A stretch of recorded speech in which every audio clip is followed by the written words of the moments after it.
What's up, you guys? Anthony here. Welcome back to another video. And in this video, I want to talk about how I like to use cost caps for my dropshipping business and how I would recommend any beginner starting out in dropshipping use cost caps to their advantage, or really just anybody wanting to try out cost cap bidding strategies for their dropshipping brand to be able to maximize profitability and to scale further without a lot of the inconsistencies and roller coaster performance that comes with running on highest volume. So I'm going to walk you through my campaign setup, how I like to structure things, and that way, hopefully, by the end of this video, you'll be able to walk away knowing exactly how I structure things and maybe test it out for yourself and hopefully see better performance and make more money as a result so that you can buy your Lambo. I know that's definitely what I want to do in the dropshipping space. So let's talk a little bit about what are cost caps and explain to you why you should use them and who they're designed for. So key thing to keep in mind is that Meta actually has three distinct bidding strategies that are relevant to people in e-commerce. So there's three bidding strategies. We have lowest cost, cost caps, and bid caps.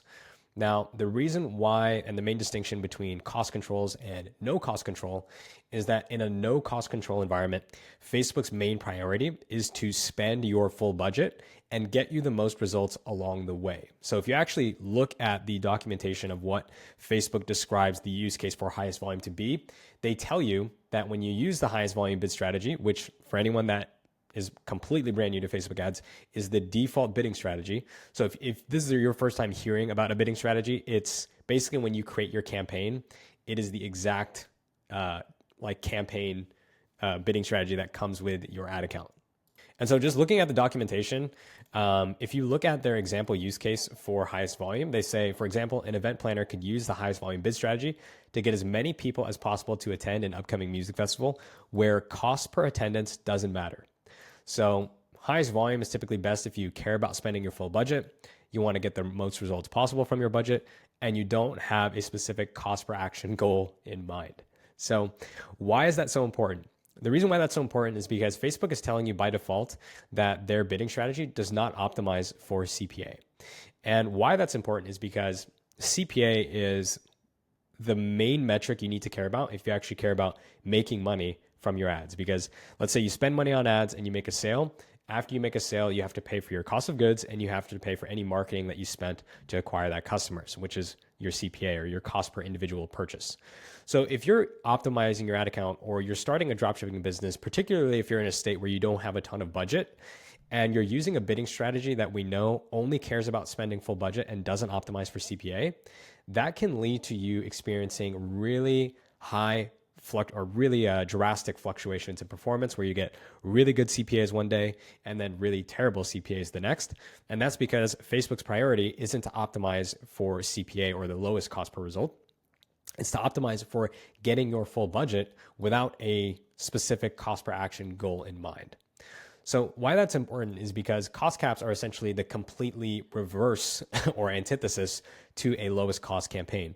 And a cost cap is specifically designed for keeping CPA at or below a certain amount, regardless of market conditions. So the main priority in a cost cap campaign is to acquire conversions at your target CPA, which will sometimes mean that if there are no conversions at your target CPA available in the auction, or if Facebook predicts that it can't deliver your budget and acquire that CPA target at the same time, it's going to throttle the spend and it's not going to spend.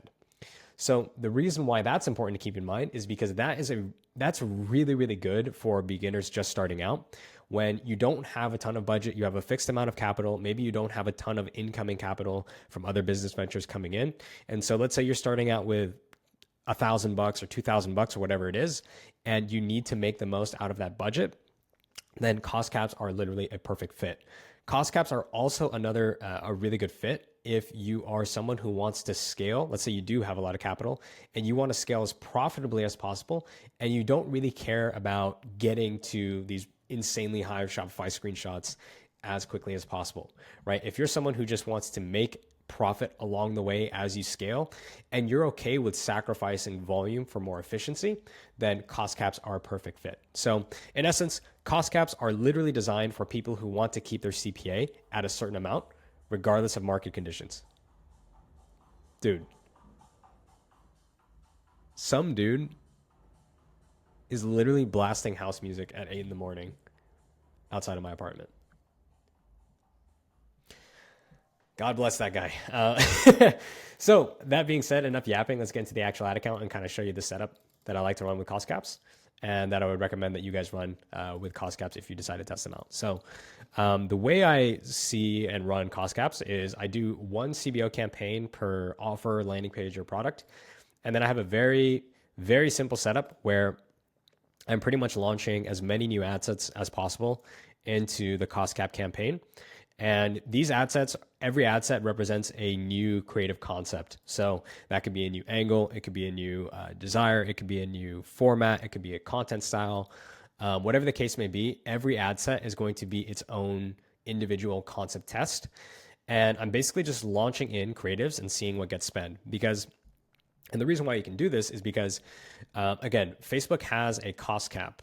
Let me see if I can throw this here. Cost cap, bid. Can I put bid? Okay, let me show you this. Okay, so as you can see, every individual ad set has a cost control on it. So I have a $30 cost control on every single one of these ad sets. And basically, every time I put new ad sets into this campaign, all of them are going to be, or the main determinant as to whether or not they actually get spent is going to be whether or not they can hit this cost cap. So every individual ad set is being evaluated by Facebook as to whether or not it can hit my cost cap target. And if it can't, it's not going to get spent. And if it can, it typically is going to get spent. So the way that a cost cap campaign works and the paradigm that you have to adopt is when you're using cost caps, the main thing that you care about is whether or not things spend. Because as long as something is spending, regardless of the CPM, regardless of the CPC, regardless of the CTR, like as you can see, I have $128 CPMs, and some of the cost per clicks here are very, very high. To me, I really don't care about that because Facebook's delivering. And in a cost cap environment, remember, cost caps basically say to Facebook, only spend if you can hit this target as an average across the attribution window, which is 7 days. So only spend if you can hit this target. And if it's not spending, it's because it can't hit target. And if it is spending, that's because it can hit target, even if that means CPM and CTR are high. So on a cost cap campaign, I would recommend that you completely disregard CPC and CTR. The main indicator of performance, or the way you want to evaluate things, is whether or not things are actually getting spent. So basically in a cost cap campaign, and why this is great for beginners, because you can basically just throw up things into your campaign, launch new ad sets as you have new creatives to test, and see if they get spent. And if they do get spent, great, your campaign's going to spend. If they don't get spent, you have to go back to the drawing board and make some new creatives. Now, another thing that I do a little bit differently to maybe, well, maybe not super differently, but another thing that I do is for every single ad set, I like to set a minimum spend of about $30. So anywhere from $10 to $30 is how I like to set minimum spends.